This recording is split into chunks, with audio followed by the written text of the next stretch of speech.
Right now, I mean, half empty office buildings in New York City are quietly triggering this $413 billion financial crisis. Yeah, that's a massive number. It's wild.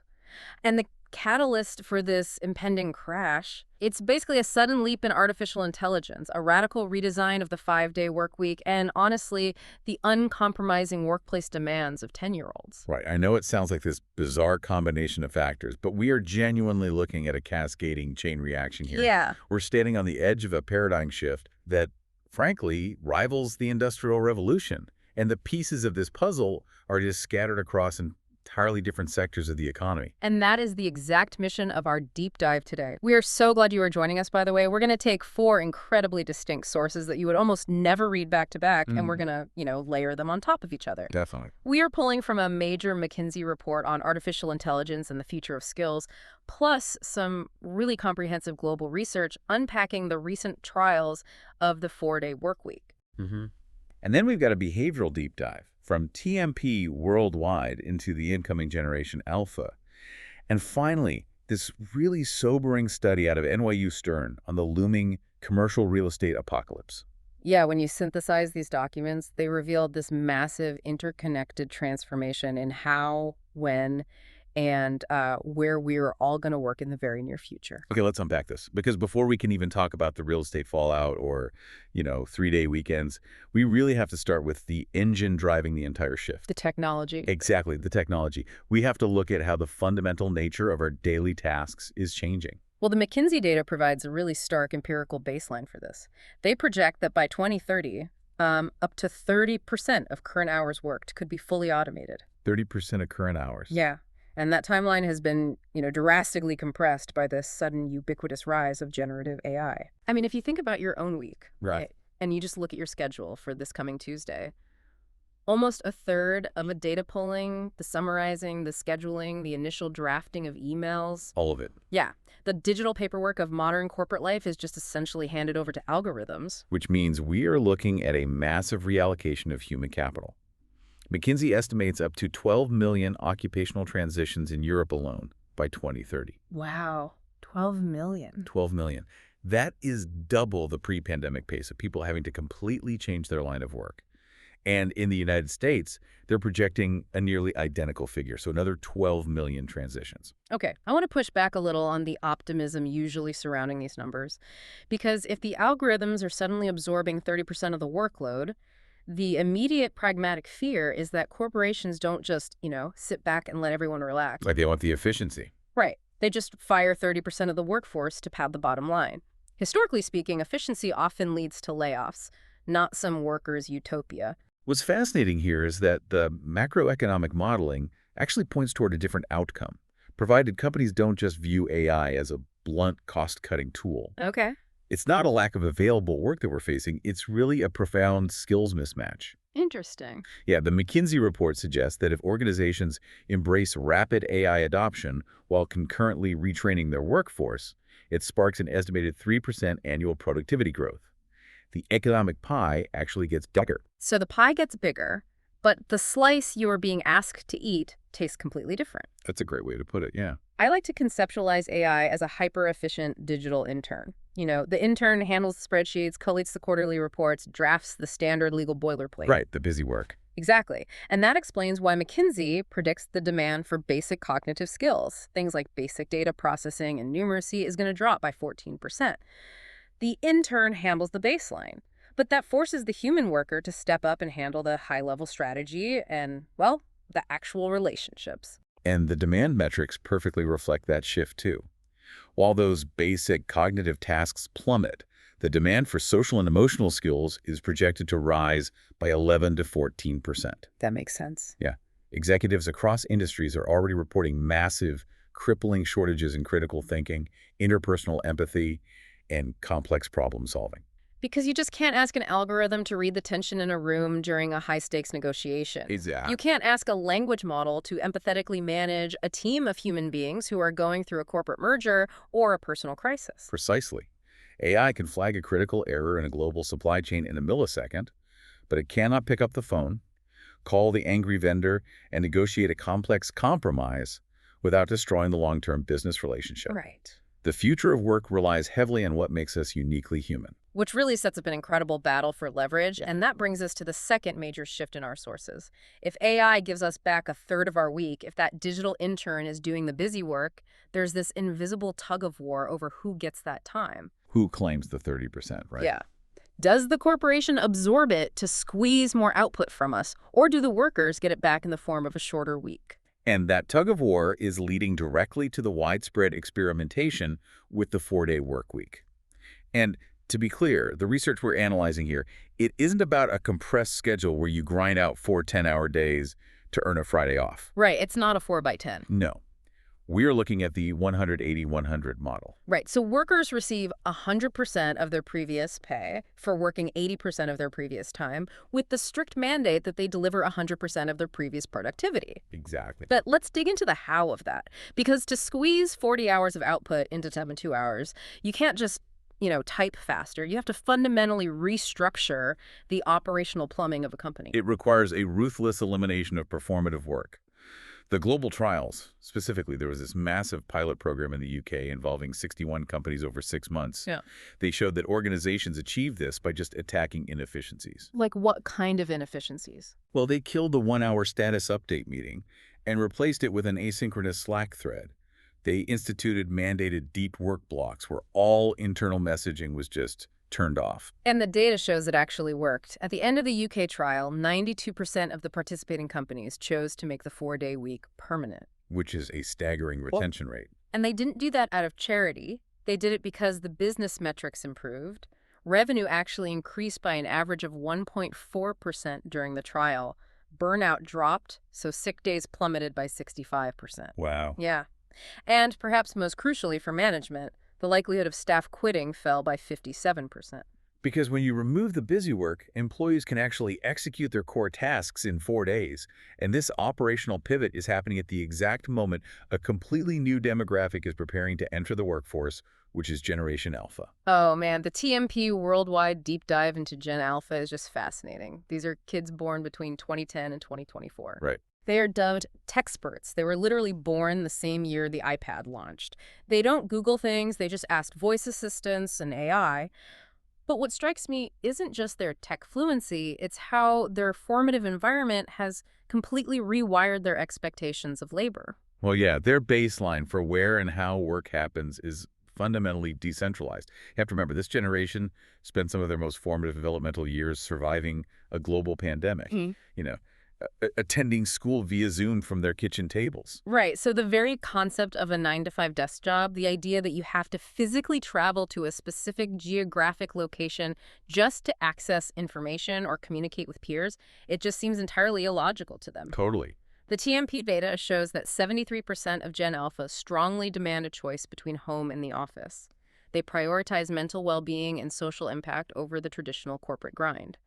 Management structures are going to have to pivot from monitoring an employee's physical presence to strictly monitoring their outcomes. It is really a serendipitous alignment. We are rebuilding the modern enterprise to be remote-friendly, AI-powered, and strictly outcome-based, which is exactly the environment these individuals will demand when they sit down for their first job interviews in a few years. It's like we're building the exact house they want to live in. Exactly. But implementing a permanent 3-day weekend at scale introduces some complex externalities, particularly regarding the environment. Right. Let's actually debate the environmental angle, because the sources present the 4-day week as a massive win for the climate. And on the surface, I understand the math. If you eliminate 1 day of commuting for millions of people, tailpipe emissions drop. But human nature suggests a rebound effect, right? If people suddenly have a 3-day weekend every single week, aren't they just going to take more leisure flights, drive further for weekend getaways, and effectively wipe out whatever carbon savings they made from not driving to the office? It's a fair question, and economists have studied that exact rebound effect. The data presents a nuanced picture. There is validity to the concern that microsectors like short-haul tourism flights could see a spike. But overall, the BBC climate data we analyzed shows a significant net positive. Okay. First, U.S. data reveals that fossil fuel consumption is consistently 10% lower on weekends compared to weekdays. So even with weekend travel, the baseline energy consumption of the society drops. It drops significantly. In the UK trials, commuting time fell by 10%, and in the US trials, it dropped by up to 27%. But the researchers went deeper and tracked behavioral changes. They found employees generally didn't spend their extra day taking international flights. What were they doing instead?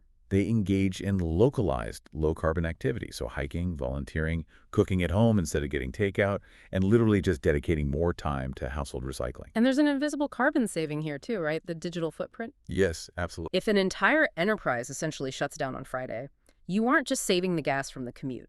You are turning off the HVAC systems in massive office parks. You are dropping the server usage, the data transmission, and all that immense energy required to run the cloud data centers that power enterprise software. The reduction in digital and infrastructural emissions is profound.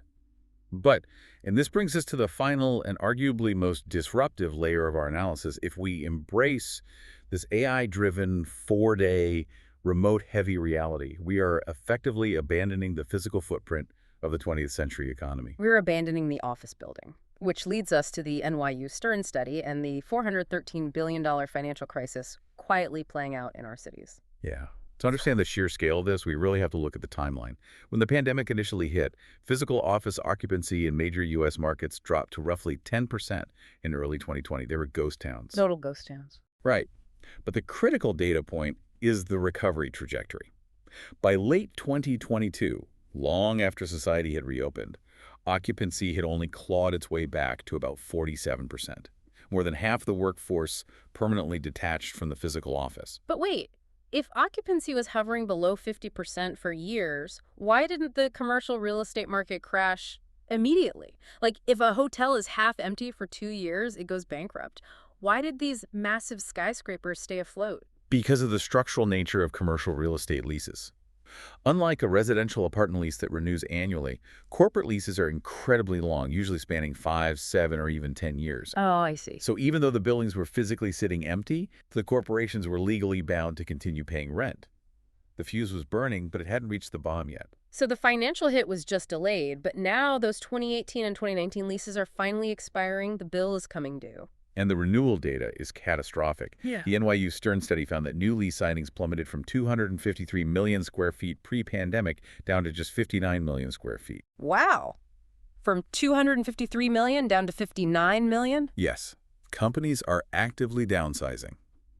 If your employees are only coming in 2 days a week, or if you've transitioned to a 180-100 schedule, you simply do not need 50,000 square feet of cubicles. You know, I was looking at this transition, and it mirrors exactly what happened to suburban shopping malls in the 2010s. Oh, that's interesting. Yeah, when Amazon and e-commerce made buying things frictionless, the vast majority of average mid-tier malls just died. They became obsolete concrete boxes.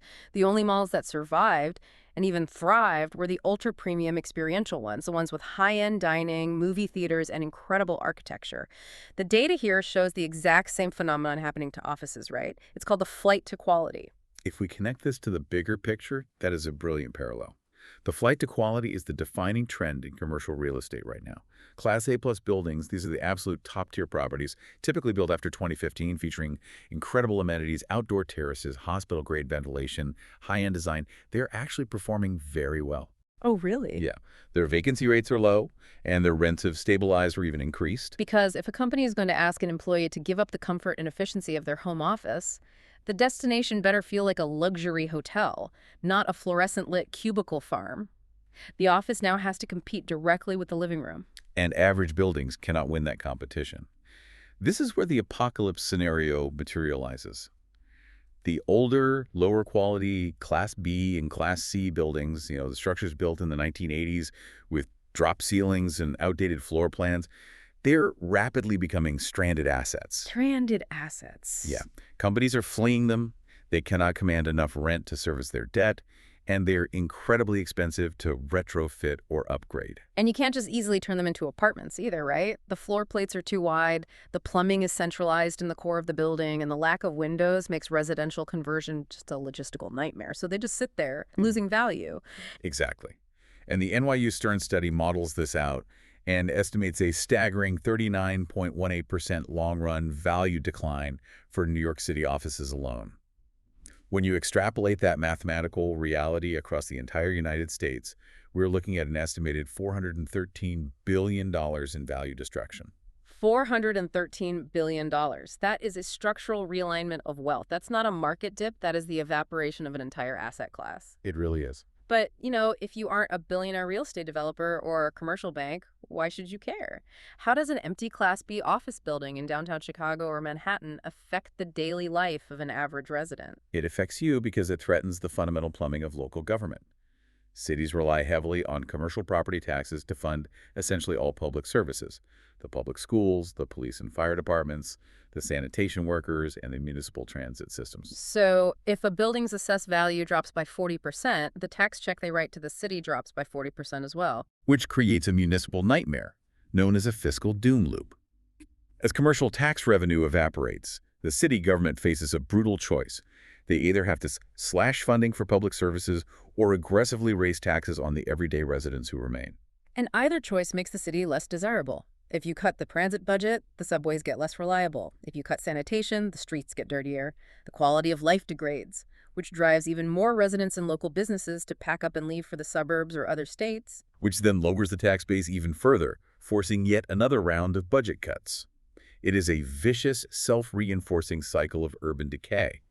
A micro-behavior, an individual deciding they'd rather answer emails from their couch on a Friday than ride the train into the city, aggregates into profound macroeconomic consequences when tens of millions of people do it simultaneously.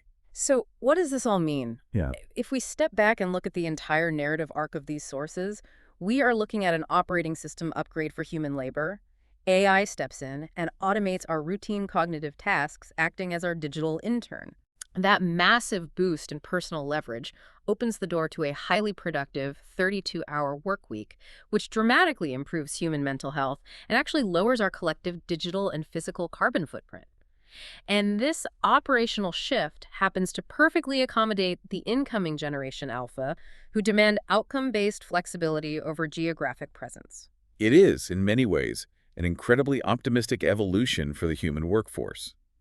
We are moving toward a model that values empathy, strategy, and efficiency over mere physical attendance. But the collateral damage of that evolution is the physical infrastructure of the 20th century. Thousands of average skyscrapers are becoming stranded assets, threatening the tax base and the vitality of our major cities to the tune of hundreds of billions of dollars. Which leaves us with a profound question to consider regarding the geography of our future. Yeah. If standard knowledge work can be executed from anywhere, hyper-efficiently, in just 4 days, and if those older, towering commercial structures are no longer viable for traditional business, what will the center of our cities look like in 30 years? Wow, yeah. Will the traditional central business district wither away entirely?